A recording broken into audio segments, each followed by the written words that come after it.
Selamat sore pemirsa, senang sekali saya bisa berbagi waktu sore Anda. Kami hadirkan catatan peristiwa, mengupas lebih dalam dan lebih terpercaya. Bersama saya Rinda Audida, berikut catatan redaksi. Riuh sengketa lahan sepekan.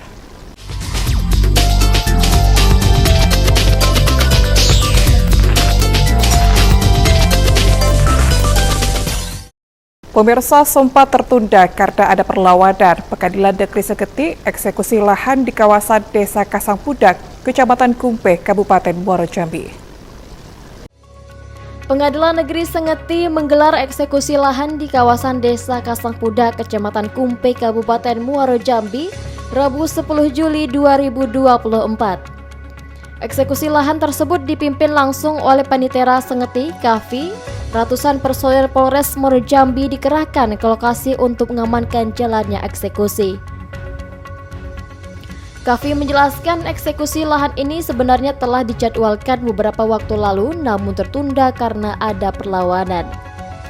Kavi juga menegaskan bahwa lahan yang dipermasalahkan ini memiliki kekuatan hukum tetap dengan 3 sertifikat. Hari ini kita melaksanakan perintah Ketua Pengadilan berdasarkan penetapan nomor 5 2017. Eksekusi ini perkara tahun 2017 yang sudah dimenangkan oleh Pak Hasanuddin, yang dalam amar putusan bahwa sah tanah 3 SHM adalah milik Pak Hasanuddin. Yang perkara ini lawan dari Pak Hasanuddin adalah Zulhair Zisfar, Pak Depi Indra, Deden Komara, Zakaria, Iqbal, Muhammad Toha, Ahmad Fauzan.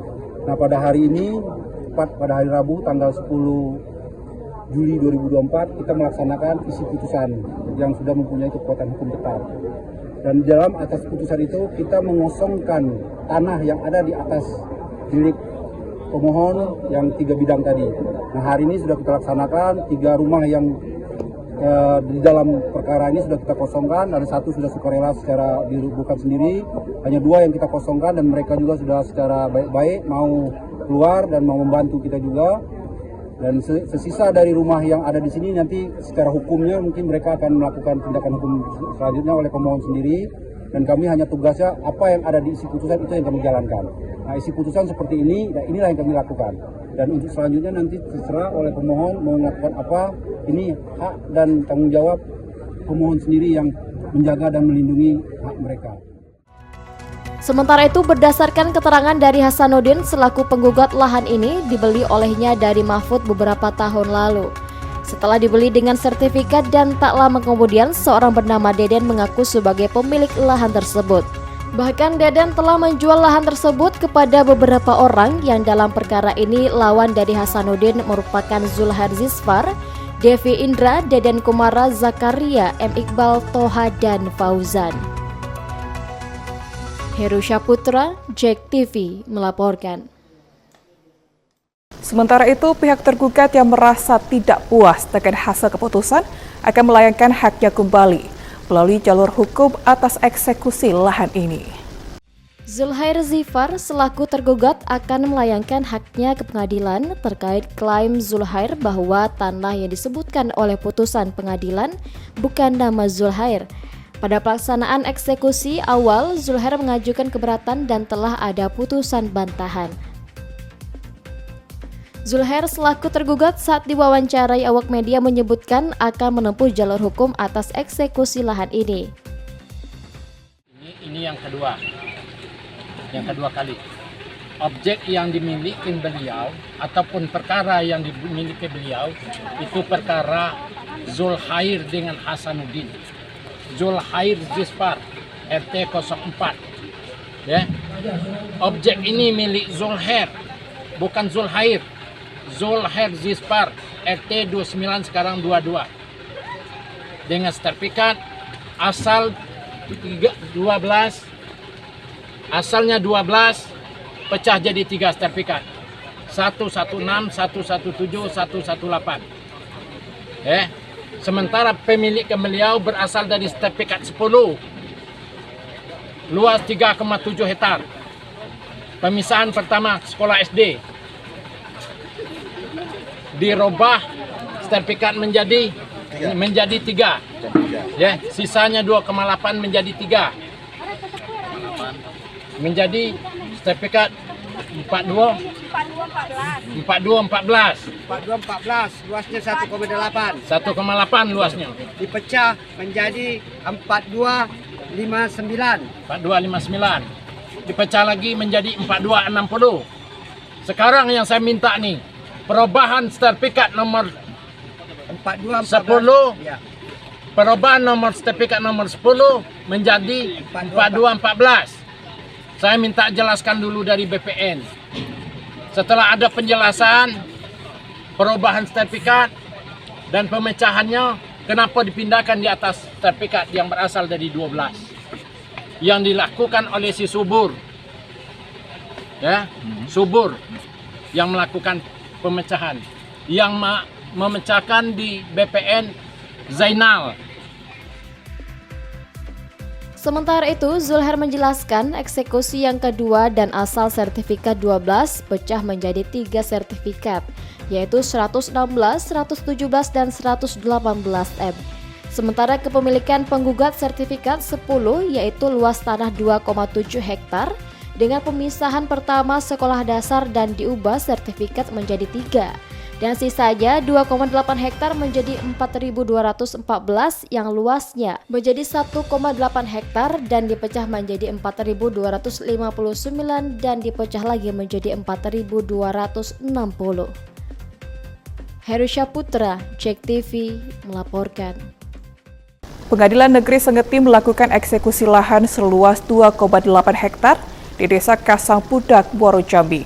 Lahan yang dieksekusi merupakan milik Hasanuddin. Eksekusi ini dikawal ketat oleh aparat kepolisian dari Polres Muaro Jambi. Tanah ini kepada pemilik pemohon sudah sah dan pemohonlah nanti yang menguasai semua tanah. Proses eksekusi lahan oleh Pengadilan Negeri Sengeti kelas 2 di Lorong Sentra RT 15 Desa Kasang Pudak, Kecamatan Gumpe Ulu, Kabupaten Muaro Jambi ini berlangsung kondusif. Eksekusi lahan seluas 2,8 hektar tersebut dipimpin oleh Panitera Pengadilan Negeri Sengeti Kahfi. Berdasarkan pada keputusan PN Sengeti dengan nomor perkara 5/PDT-X/2019/PN-SNTJ. Eksekusi ini berdasarkan surat perintah Ketua Pengadilan PS Sengeti atas perkara Hasanuddin melawan Zulhair Zifar yang dalam amar putusan adalah milik Hasanuddin. Dalam eksekusi ini, Panitera Pengadilan Negeri Sengeti Kahfi menyampaikan bahwa kepada penghuni lahan tersebut diberikan waktu 10 hari untuk mengosongkan lahan. Ketua Pengadilan berdasarkan penetapan nomor 5/2017, eksekusi ini perkara tahun 2017 yang sudah dimenangkan oleh Pak Hasanuddin yang dalam amar putusan bahwa sah tanah 3 SHM adalah milik Pak Hasanuddin. Yang perkara ini lawan dari Pak Hasanuddin adalah Zulhair Zifar, Pak Depi Indra, Deden Komara, Zakaria, Iqbal, Muhammad Toha, Ahmad Fauzan. Pemilik lahan memberikan waktu 10 hari kepada penghuni lahan untuk mengosongkan lokasi yang dieksekusi. Pemilik lahan berharap nantinya tidak timbul perkara baru karena sebagaimana rumusan pasal 167 KUH Pidana junto pasal 385 KUHP. Barang siapa masuk perkarakan dan mendirikan bangunan tanpa izin pemilik akan dikenakan sanksi pidana.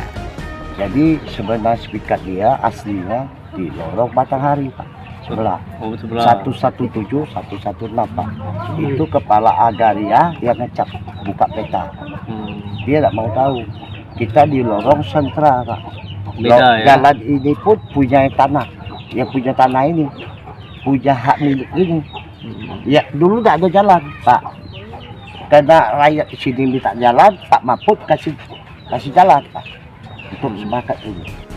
Ditemui di lokasi yang sama, pihak tergugat Zulhair Zifar mengatakan dirinya tidak menerima atas putusan Pengadilan Sengeti. Tak terima lah, Dek. Tak terima, Pak. Tak terima, 100% tak terima. Ini Pak, ini dia punya nih 10. Pak Kadesnya tahu. Tak bisa tidak. Ini nomor 10 nih. Sampai sana, sampai nyebrang. Ini Pak Saman. Ya. Tak bisa dibohongi. Jadi, Cuma yang bermain itu tadi yang kepala botak tadi itu nah. Yang nama si Subur. pengamatan di lokasi, ratusan personel kepolisian dari Polres Muaro Jambi dikerahkan untuk mengamankan jalannya eksekusi lahan seluas 2,8 hektar yang terbagi dalam 3 sertifikat. Dovia Putri Sanjaya, JEK TV, melaporkan. Pemerintah berencana akan membayarkan ganti rugi atas tanah yang ditempati sekolah SD Negeri 212 Kota Jambi. Namun pembayaran tidak dilakukan sesuai dengan putusan Mahkamah Agung, kurang lebih 3,5 hektar. Pemerintah segera membayarkan ganti rugi tanah yang kini ditempati oleh Sekolah Dasar Negeri 212 Kota Jambi. Pembayaran akan segera dilakukan pada Herbanto selaku pemilik tanah. Dari luasan tanah sekitar 3.500 meter persegi, pemerintah Kota Jambi hanya akan membayarkan 2.500 meter persegi. Hal itu setelah dilakukan proses ukur ulang bersama pihak Badan Pertanahan Nasional Jambi beberapa waktu lalu. Ketua Satgas Polemik SD Negeri 212 Kota Jambi, Fahmi, mengatakan, ganti rugi tidak dibayarkan sesuai dengan putusan Mahkamah Agung karena ada sebagian tanah di sekolah tersebut milik Pertamina Jambi. Prediksi sebelumnya, hari ini juga rencana ada ketemu sama Pak Kepala Pengadilan Negeri, tapi ternyata Pak Kepala Pengadilan Negeri mundurkan besok karena hari ini beliau ada kegiatan sama Pengadilan Tinggi. Bang, katanya mau diukur ulang ya Bang untuk tanah? Iya, diukur ulang sudah. Oh, sudah diukur ulang? Kan sudah. Makanya tahu bahwa tidak sepenuhnya sertifikat yang digugat itu milik ditempati SD. Jadi kan sebagian masih bagian yang belum ada sertifikat. Kemudian luasan keputusan pengadilan juga setelah diukur ulang kan tidak seluas yang diputuskan oleh MA. MK berapa sih Bang putusnya? MA bukan MK. MA berapa MA 3.500-an lebih. Yang ternyata yang ketemu 2.500-an. 2.500. Berarti sisanya tuh yang enggak ketemu. Bukan enggak ketemu. Yang punya tapi Pertamina. Punya Pertamina 600-an yang bagian depan. Punya Pertamina 600-an. Iya. Respon dari pihak pemohon? Respon dari pihak kuasa hukum. Kuasa hukum tetap ingin dilaksanakan berdasarkan keputusan MA. Diharapkan proses ganti rugi ini bisa diselesaikan dalam waktu dekat, sehingga gedung sekolah bisa kembali digunakan untuk proses belajar mengajar. Heru Syaputra, JEK TV, melaporkan. Pemirsa, potensi pertanahan di Provinsi Jambi ternyata berpeluang memunculkan aksi kriminal para mafia, seperti merampas maupun pemalsuan dokumen kepemilikan. Hal ini menjadi sorotan Kementerian ATR BPN selaku yang membidangi. Saat konferensi pers di Mapolda Jambi pada Selasa 25 Juni 2024, Menteri ATR BPN yang kerap disapa AHY memaparkan kasus yang berhasil diungkap tim Satgasnya di Jambi. Dan informasi ini menutup perjumpaan kita kali ini. Wakili tim redaksi yang bertugas, saya undur diri dan sampai berjumpa lagi. Bertempat di Mapolda Jambi pada Selasa 25 Juni 2024, Menteri ATR BPN RI, Agus Harimurti Yudhoyono, bersama Gubernur Jambi serta unsur Forkopimda, menggelar konferensi pers dalam rangka menyampaikan hasil ungkap kasus yang berhasil dilakukan tim satuan tugasnya. Saat sesi wawancara, Menteri Muda yang kerap disapa AHY ini mengungkapkan, sejauh ini di Provinsi Jambi, ada 3 kasus yang telah berhasil diungkapnya. Dari hasil ini artinya pihaknya berhasil menyelamatkan kerugian negara dan masyarakat sebesar 1,1 triliun rupiah. Lanjut AHY, dengan sinergitas bersama dengan Pemprov Jambi serta unsur Forkopimda serta pemerintah daerah, ia bertekad akan memberantas para mafia tanah dengan cara tegas sekalipun. Karena menurut Menteri Muda ini, Panglima tertinggi negara Indonesia adalah hukum, dan pihaknya tidak akan gentar dengan mafia kalangan manapun. Hal ini dilakukannya agar tidak ada masyarakat yang dijadikan korban serta dirugikan. Ya, terima kasih teman-teman sekalian. Baru saja kita menuntaskan pengungkapan tindak pidana kejahatan pertanahan yang terjadi di Provinsi Jambi. Secara langsung tadi saya sudah jelaskan kepada masyarakat duduk perkaranya. Prinsipnya ada 3 kasus yang kita ungkap saat ini, dan dari akumulasi 3 kasus tersebut, kita berhasil menyelamatkan potensi kerugian negara dan masyarakat 1,19 triliun rupiah. Ini sebuah angka yang tidak sedikit. Yang jelas dengan kerja keras kita semua, saya bersama Pak Gubernur Provinsi Jambi, Bapak Al-Haris, Bapak Kapolda Provinsi Jambi, Bapak Irjen Polisi Rusdi Hartono. Di sini juga lengkap tim dari Kementerian ATR BPN, Direktur Jenderal Penanganan Sengketa dan Konflik Pertanahan, ada staf khusus bidang pemberantasan mafia tanah, dan ada Ketua Satgas Anti Mafia Tanah. Kami membangun sinergi dan kolaborasi yang insya Allah semakin kuat di pusat maupun di daerah dan lintas kementerian dan lembaga, termasuk juga dengan teman-teman kepolisian dan kejaksaan yang luar biasa selama ini. Bersama dengan pemerintah daerah juga kami berupaya untuk mengungkap berbagai kejahatan pertanahan. Dan tadi saya tidak ingin mengulangi lagi, yang jelas ada upaya-upaya secara sistematis dan ditujukan untuk memasukkan dokumen-dokumen tanah yang pada akhirnya masyarakat terserobot propertinya, tanahnya. Nah, kita ingin hentikan ini, kita ingin cegah dan jangan sampai terjadi lagi. Oleh karena itu, selain kita tekankan bahwa siapapun akan berhadapan dengan kami tidak akan ragu-ragu. Artinya secara tegas tindakan represif akan kami lakukan, karena hukum adalah panglima di negeri ini. Jangan sampai ada masyarakat yang menjadi korban ketidakadilan. Tetapi yang lebih penting sebetulnya adalah tindakan preventif. Kalau bisa kita cegah, mengapa tidak? Oleh karena itu saya berharap masyarakat mendaftarkan tanahnya, punya sertifikat yang resmi dari pemerintah. Jangan sampai tidak punya sertifikat. Dan sekarang jauh lebih mudah, ada sertifikat elektronik, lebih aman. Yang kedua, ya jaga baik-baik milik kita tersebut, termasuk tanah kita dipatok, jangan sampai dibiarkan begitu saja kemudian diserobot tanpa kita ketahui. Tapi yang terakhir, setelah itu semua kita lakukan, kalau masih diperlakukan sembarangan ataupun diserobot oleh mafia tanah, laporkan, jangan ragu-ragu, kami akan tindak dengan cepat dan tentunya akan carikan solusi yang terbaik. Begitu. Pak, ini kan Ya, oknum juga saya sampaikan di sini supaya utuh semuanya. Dalam menegakkan keadilan itu harus berlaku secara menyeluruh. Menegakkan aturan itu tidak boleh hanya sifat eksternal. Kita justru terlebih dahulu menekankan agar jajaran internal Kementerian ATR BPN di pusat maupun daerah juga harus bersih, punya integritas.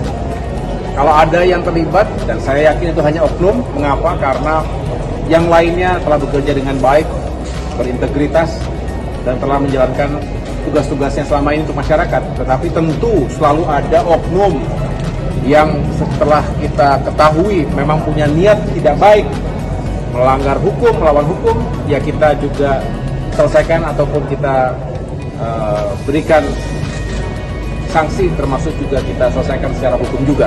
Itu ke dalam. Ini terbukti tadi disampaikan bahwa ada dalam satu kasus di Jambi ini yang melibatkan 2 oknum honorer di BPN ya, di Muara Jambi, yang sekali lagi sudah kita pecat dan kita proses secara hukum.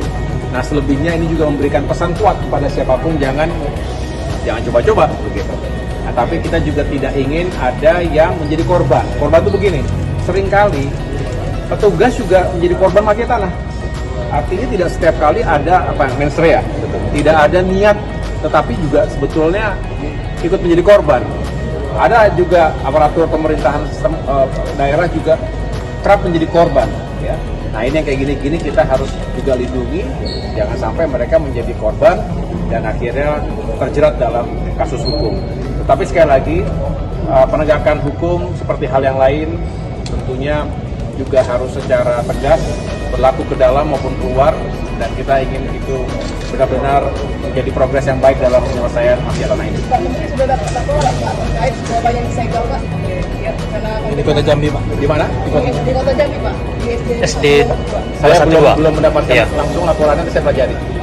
Pak Menteri, izin pesan dari Pak Jokowi untuk memberantas mafia tanah. Tadi ada 86 kasus. Kira-kira sampai bulan Oktober akhir pemerintahan Pak Jokowi akan selesai kasus tersebut. Bismillah, mohon doa dan supportnya. Saya hanya ingin mengatakan begini. Menyelesaikan kasus mafia tanah tidak sesederhana menyelesaikan kasus curanmor atau kasus-kasus yang lebih sederhana. Saya tidak mengatakan kita lebih berat, tetapi memang kompleksitasnya ini melibatkan banyak pihak, ya, dan membutuhkan sinergi. Nggak bisa ATR BPN bekerja sendirian. Ini melibatkan juga institusi lain, makanya saya senang sekali Pak Kapolda, kemudian Kajati dan lain-lain juga benar-benar memberikan dukungan yang penuh. Tetapi saya yakinkan akan ada progres-progres yang lebih baik lagi, ya, menuju Oktober dan tentunya akhir tahun, karena target yang ditentukan itu sampai dengan akhir tahun 2024, bukan hanya di Oktober. Diketahui sebelumnya, Satgas Mafia Tanah Kementerian ATR BPN telah berhasil mengungkap 3 kasus mafia tanah dengan kasus pemalsuan dokumen, yang mana salah satu dari ketiganya merupakan oknum honorer di kantor BPN salah satu kabupaten di Jambi. Saat ini ketiga pelaku kasusnya telah di tahap P21, yang artinya tinggal menunggu vonis di meja hijau. Halim Adrian, CIK TV melaporkan.